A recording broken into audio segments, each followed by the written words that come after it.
Thank you, Jean.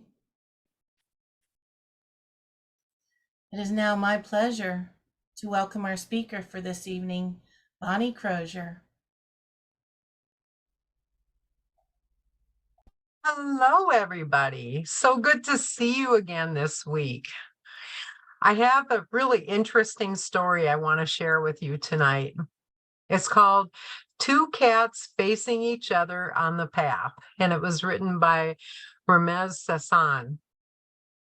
Two cats were walking on a narrow path towards each other when they came near one another. No one was willing to let the other one pass first. They just stood there, screaming and growling and hissing at each other. "You let me pass first," said the one cat. "No, I was here first," said the other cat. "No, I must be first because I am bigger." And the other one responded back by saying, "No, I must be first because I am more beautiful." "No, I am wiser than you, so I must go first, and therefore you must respect me." The other one said, "No, I'm stronger. I have many cats that will hurt you, and if you don't let me pass, I will call for them." After a while, the screams turned into a fight, and the cats started fighting and scratching and biting each other. And well, a little while later, a wiser cat arrived to the scene, and he looked at them and he started to laugh. The two cats stopped fighting, and they looked at him amazed and asked him, "Why are you laughing?" He said, "I'm laughing at you because of your behavior. You're wasting your time hurting each other because you just don't let the other one pass. The path is wide enough for each one of you to pass on either side. So why are you fighting? Don't you have anything better to do?" "It's a matter of honor and power," the cats said, the two cats. The wise cat, amused, said, "Do you really need to be stronger to prove who you are? Who cares about this? Someone who really is self-confident and strong doesn't feel the need to have to show it to others. He or she feels good about himself, and others feel this strength and will respect him and with love and not fear. There is life, and there's good food, and there's wonderful things to enjoy and to do. And you're standing here facing each other, hissing and growling and yelling and scratching and fighting. Is this a practical, rational way to act? Open your eyes and grow up. Is it really important who passes first to the other side of the path? Is it worthwhile to have all of these scratches and bites? You're wasting your time, energy, and health on nonsense. Look around and see all the animals around you laughing at your irrational behavior. The two cats were bewildered and didn't know what to say. The words of the wise cat made sense, but in their subconscious programmed behavior and habits were just too strong. It was not easy for them to resist those behaviors. So, did the two cats stop fighting and each one went on their way? I don't know. I'm going to leave that up to you to decide. Remember having a conversation with a man a few years ago, and I told him that he could attend an event that I was holding if he didn't cause any problems. And he was wondering why I would say that to him. Well, I knew about two people who had already responded and said they were going to come to the event. And when I told him about the two, he confirmed that he wasn't going to put up with anything that they were going to do or say. Then his face became red and he said something like, "Even if they look at me wrong, I swear I'm going to deck them." Kind of a strange response to me for a spiritual event, but who am I to judge? When I asked him why he felt the need to project violence, he said backing down is a sign of weakness and he wasn't going to do it. He wasn't going to back down. Well, I had to make the hard decision to let him know I didn't want him there.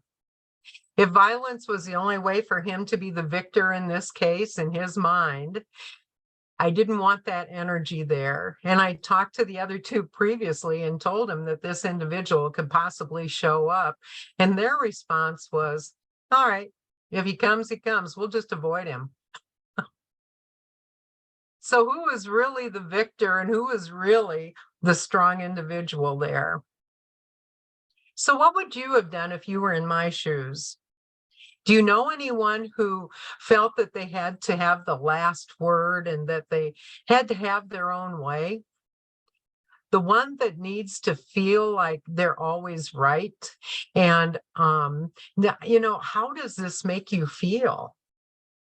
When you're around these people, have you noticed there's a change of energy around you? Change of energy. Yeah, it's the law of vibration. All right. The law of vibration states that everything in the universe is constant motion. And so it vibrates on its own particular rate and frequency. And even our thoughts and our emotions, and yes, our beliefs vibrate on their own frequency. When their energy enters our energy, at the rate of the vibration that we normally had around us, it begins to change. It's inevitable. It's important to note that their spiritual path is more likely a little different than yours and mine. Last week, I talked about how the average person's lifetime, they come in contact with 80,000 different people. And think about how many different levels of vibration you've had in your lifetime that was exposed to you. How'd you handle it? I remember when I first learned about boundaries.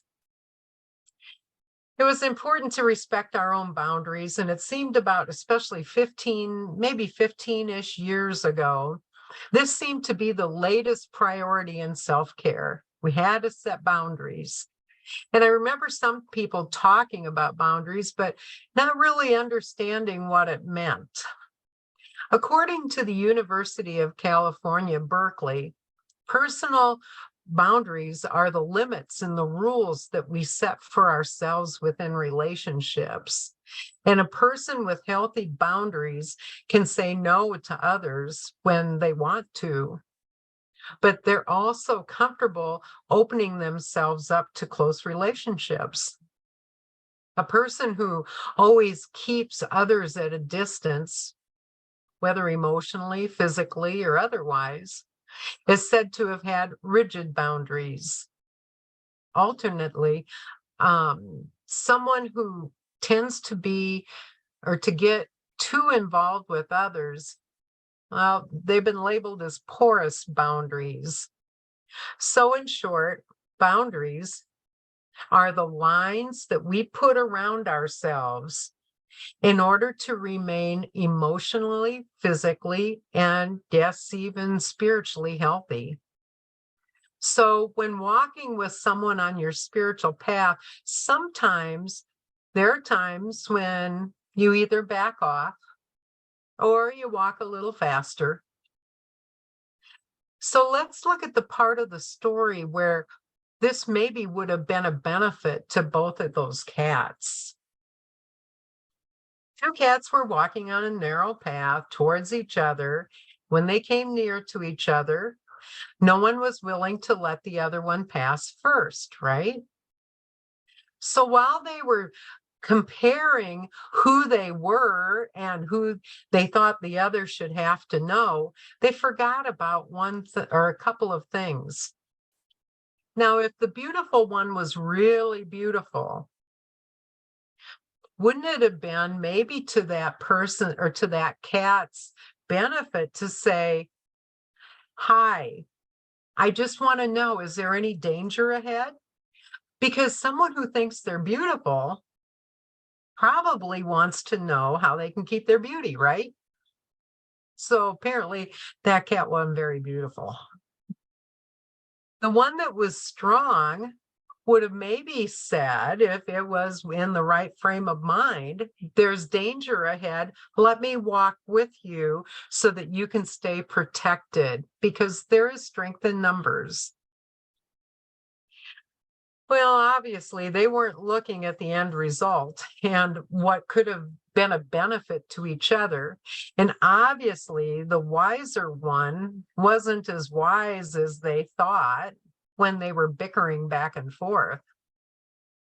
So many times, especially over the past few years, it's gotten to be so important in our society with the majority of people. It's so important to be right. Why is that? It's so important to be the person who is in charge. It's so important to always make sure that they're the last word. Our friend compromises in seeming, and let me start that all over again here. It's a compromise that seems to be going into hiding, and the temperature of the individual energies have shown division as well. Because I notice when people are clustered together and a dominant energy starts to want to make their point clear and to be right, compromise seems to take a back seat and no longer be our friend. There are those who are so sensitive to the energy that the trend is going to go into two decisions: one, leave the group, or individual that seems to be affecting the way that they feel, or they're just going to go all together. They're totally going to leave, or, there's maybe even another choice. They're going to get so wrapped up within and shut everybody out so that they don't have to listen to that part of the energy. Those seem to thrive on this lower vibration behavior, are responsible for emotional and spiritual damage to those who are sensitive. So I have often wondered what it would be like if there was some way to get through to the lower vibration, to become cognizant of the negative environment. But then I figured I was just wasting my time, like the story. The two cats both felt they had the need to have to be right. And even though when the third cat came into play, they didn't know what to do. We don't know if they let the other one pass or not, or if they continued to fight and bicker. But I just kind of am curious what you might have thought. How does one protect their emotional and spiritual, and most importantly, their individual health that helps them on their spiritual path? I wonder if you were to take your boundaries and to put it into your self-care first, and to just say, I'm not going to engage, or I'm not going to feed into this type of environment. Many times when I'm in this type of energy and I know that I can't leave, I change the subject. For me, that's the easiest way to keep my harmony. And it's respecting myself enough as a person, and to have that self-care for me so that I can keep that harmonious life. What do you do? It's okay to say no. Just remember, for your spiritual growth, you need to be as healthy as you possibly can to have the harmonious life that supports you spiritually. This isn't about putting limits on your life. It's about spiritual freedom. The healthy boundaries that you place in your life and gives you protection to your inner core and your integrity. And I know I've said this before, but I think it warrants saying it again, that when you leave this physical experience, what will people most remember about you when you were here? I had a conversation the other day with someone about personality, and I said, the personality you see here with me now is not the personality I had 40 years ago. All right. I was a scrapper. I was angry. I I am not the person I am now. This has been a life's worth of lessons and experiences that have brought me here now. And I was asked, what do you think the biggest thing that made the change for you? Well, I got to tell you, a few years ago, 40 years ago, so I'm kind of giving myself away here. I worked for a Fortune 200 company and I was promoted to a regional marketing director. My boss, who is a rather influential Southern gentleman, told me that if you can't look in the mirror in the morning and truly love and respect the reflection, you'll never make a good leader of people. Because there's no way that you can love and respect others until you love and respect yourself. And if you can't do that, then I suggest that you keep looking within yourself until you do find that love and respect and that reflection. I learned a lot from that man. The School of Hard Knocks will support everything he had to say. I never witnessed him in anger, aggression, or disrespect. He knew what it was to have compromise as his best friend. He knew that there would always be a difference of opinion, and sometimes it was more important to either change the subject or just to agree to disagree. He knew that even though he may not care for someone, it was still important to respect something about that individual. So, who in your life does this man remind you of? Who in your life did you maybe envy a little bit about how they acted and the energy that they had within themselves that made you feel good? Did you want to be more like them? Did you get to the point in your life, or did you exceed the level of that where you had set the bar to be better than yourself that you were 20, 30, 40 years ago? And what are the triggers and how did you overcome them? If the triggers have been tested and you revert back to your old behaviors, you're really not spiritually free. This physical experience it's complicated. And for those who are people pleasers, they don't know what to do. And I'm not picking on the people pleasers. It's a difficult decision to try to make the peace. Those who are a little more independent think they know what to do, and those who suffer in silence, well, they go within themselves for self-preservation. Setting a healthy self-care wellness program has got to include boundaries that reflect your authentic self. But first, you'd have to find out, what does that authentic self look like? Do you even know? Last week, I talked about reflection. And let's talk about another area of reflection and taking time to reflect on what is truly important to you as a spiritual being. You notice I didn't say human being, right? So what's the difference between a spiritual being and a human being? The spiritual being is the part of you that will go on for infinity. As a human being, this is just temporary, right? So what is it that you can take with you on your spiritual journey?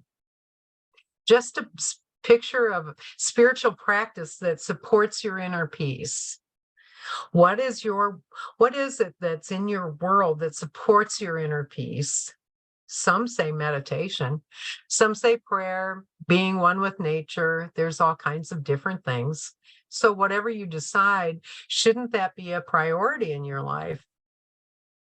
I remember when I was teaching intuitive development, on the first class, a lot of times I would ask, on an average, How many hours a week do you watch TV? And on an average per day, how many hours would you say you watch television or videos or movies or whatever? And I would write that down. Because one of the things in that 6-week class that was very important was meditation. So they would come to class and they had some excuse that there was no time to meditate. And so I asked them if they watched their average number of hours on TV, videos, or movies.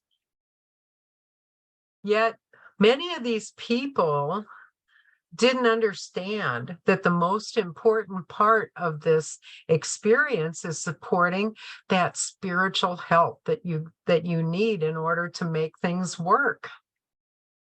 They thought that if they took a 6-week class, they would be able to give readings after the end of the week. Some of them, I can't say all of them, but some of them.